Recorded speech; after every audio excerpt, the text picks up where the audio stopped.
Hey, what's going on, guys? I'm Nick Gray from Phandroid, and today we are taking a look at the Samsung Galaxy S20 Ultra, which is considered to be one of the most anticipated smartphones of 2020. Now, there's a lot to like about this smartphone, but in this video, we're actually taking a look at 5 reasons why you might consider not buying this device.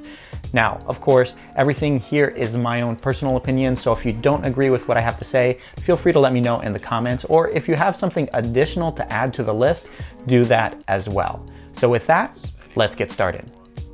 The first item on my list is probably the most obvious, and that's the price.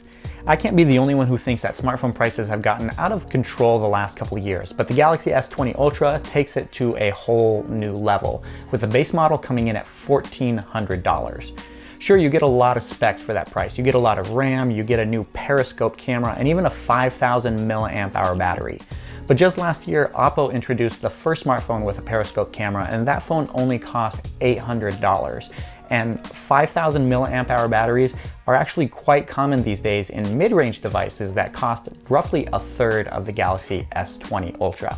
So if you're looking for a phone that's actually justifiable by its price, the Galaxy S Ultra might not be the one for you. The second item on the list is the phone's size. Over the last couple of years, we've seen phones get larger and larger, but if you think about it, there's probably a certain diminishing returns once you get to a certain size.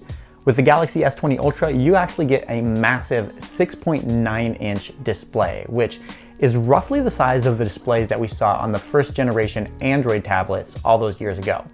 Now, Samsung's done a lot of work to reduce the bezels around the display so that you can still fit it in your pocket, but you honestly want to make sure you pull it out before you sit down just so that you don't stab yourself. The phone also weighs in at 7.63 ounces or 222 grams, just shy of half a pound. Now, if you thought last year's Galaxy S10 was a heavy device, the S20 Ultra actually weighs 26% more.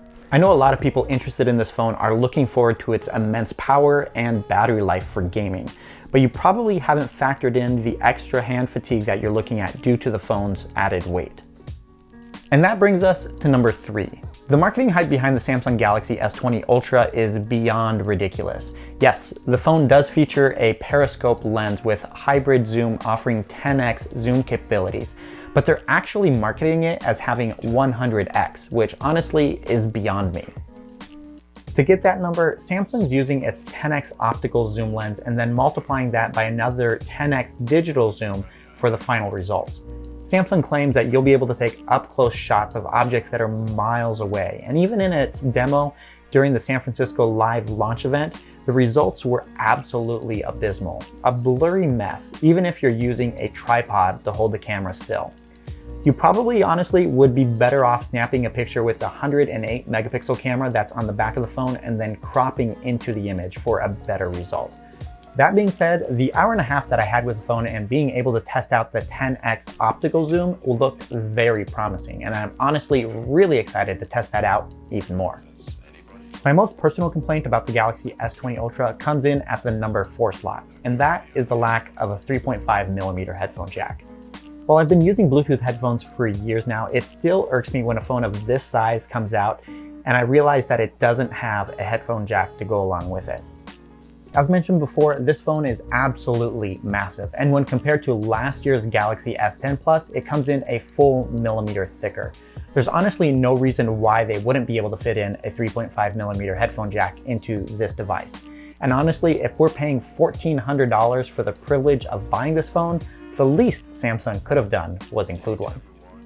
Coming in at number 5, and the last item on our list today, is the limited color availability of the Galaxy S20 Ultra. Over the last couple of years, we've seen some incredible colors being introduced for our smartphones, and that's been brought on from the shift from metal body designs to glass designs, which honestly, in my opinion, has produced some of the most incredible looking devices we've ever seen. But even though you'll be paying $1,400 for the Galaxy S20 Ultra, you'll only have 2 color options, gray and black. 2 of the most boring options that we've seen in a very long time, especially from a flagship tier device at this price point. Now, I know this phone isn't going to be a huge seller, so having a dozen different color options really doesn't make any sense for Samsung. But you should at least have one color option that matches the price that you're going to be paying for this device. And there you have it, my top 5 reasons for why you shouldn't buy the Galaxy S20 Ultra. Now, there's nothing fundamentally wrong with this phone, but Samsung could have done some minor tweaks which could have made the phone a lot more compelling. It'll be interesting to see how this phone actually fares in sales, since Samsung's already shown that its bulk of its sales are no longer coming from its flagship tier devices.